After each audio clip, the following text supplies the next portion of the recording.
அதான் மக்கள் இப்போதைக்கு புரிஞ்சுக்கிட வேண்டிய ஒரே ஒரு விஷயம் என்னன்னா, நம்மளுடைய அமைச்சர் அப்படின்னாக்கி நமக்கு வந்து தலைவர். நம்ம தமிழ்நாட்டுக்கு அமைச்சர், முதலமைச்சர். முதல் மனிதன். முதல் மனிதன்னா அதுக்காண்டி நடுக்கட்டையோ செத்து போனோம்னா கிடையாது. நம்ம வாழ்க்கையில வந்து நம்ம இந்த ஜாதியா இருக்கோம். இந்த ஊர்ல இருக்கோம் அப்படிங்கிறத வந்து நம்ம என்னைக்கு நம்ம ஒழிக்கிறோமோ அன்னைக்கு நம்ம நல்லா இருக்கும். நான் சொல்றேன் ஒரு ஜாதி இல்லைன்னு ஒருத்தன் சொல்லுவான். ஒருத்தன் சொல்லுதான் இல்லை நான் இந்த ஒன்றா நம்பரை காமிச்சு பாருங்க உங்களுக்கு ஜாதி கிடையாதுங்க. ஒருத்தன் மதம் கிடையாதுங்க. ரெண்டாவது நம்பர் மதம் கிடையாது, இனமும் கிடையாது. அதாவது கிட்டத்தட்ட நம்ம எல்லாரும் ஒன்று.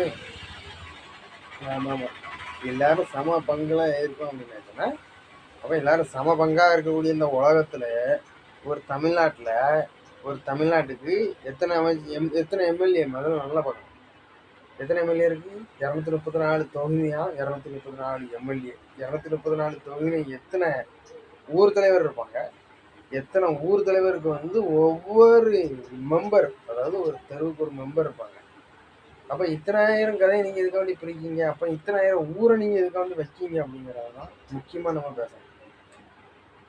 அப்ப மக்கள் நீங்க இதை வந்து நீங்க ஒரு நாள் ஏத்துறீங்க, கேள்வி கேட்டிருக்கீங்களா? ஏன் இத்தனை ஊர் நீங்க வைக்கீங்க? இவ்வளவு வாய் பேசுறீங்க, எங்களுடைய சொத்தை திங்குறீங்க, எங்களுடைய சம்பாத்தியத்தை பூராத்தையுமே கவர்மெண்ட் எடுத்துக்கிறீங்க. ஆனா எங்களுக்கு வந்து நீங்க ஒரு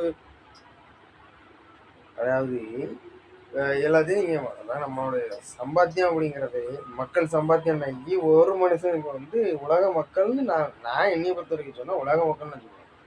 இன்னைக்கு ஒரு விஜய் எடுத்துக்கிட்டாச்சுனாக்கி எனக்கு தெரிஞ்சு அவர் வந்து என்னை விட மூத்தவராக இன்னைக்கு வந்து அவருக்கு வந்து நான் ஒரு நம்பர் 1 கொடுத்தேன். அப்போ அந்த நம்பர் 1 விஜய் என்ன கொடுத்தாரு? அவர் அரசியலில் வந்து ஒரு எம்ஜிஆருக்கு பிறகு எம்ஜிஆர் மாதிரியே நான் நடித்து வாழ்ந்து காட்டுவேன், எனக்கு ஒரு சில வேணும் அப்படின்னு சொல்லி அவர் நக்காரு. அதே மாதிரி விஜயகாந்த் சார்ன்னு நான் தான் சொல்லுவேன். விஜயகாந்த் சார்னாக்கி அவர் உண்மையிலேயே வந்து அவருக்கு வந்து இன்னும் இவ்வளோ தூரம் கஷ்டப்பட்டு நடித்தோமே, நமக்கு ஒரு சிலை இல்லாமல் போச்சு அப்படின்னு சொல்லிட்டு அவர் எவ்வளோ கஷ்டப்பட்டு இன்னைக்கு உங்களுக்கு அமைச்சருக்கு நின்று உங்கள் தலைவருக்கு நின்று கண்டிப்பாக அவருடைய சிலையை வாங்கி வச்சாரா? அப்போ அந்த இதோட 2வது பேர், அதாவது எனக்கு தெரிஞ்ச ஒரு 2வது பேர்னு வச்சாச்சுனாக்கி இன்னைக்கு இறந்த போதில் வந்து உள்ள ஒரு பிரச்சனையில வந்து ஒரு விஜயகாந்த் வந்து நம்பர் 1. எனக்கு விவரம் தெரிஞ்சு ஒரு கட்சி தலைவர் இறந்துருக்காருன்னா, ஆனால் 2வது வாட்டி யாருன்னு கேட்கவும் முடியாது, பேச முடியாது. ஆனால் அதுக்கப்புறம் நீங்களே யோசிக்கணும். அப்போ இத்தனை பேர் வந்து அவங்களுடைய சாம்ராஜ்யம்னு யாரும் நினைக்க முடியாது.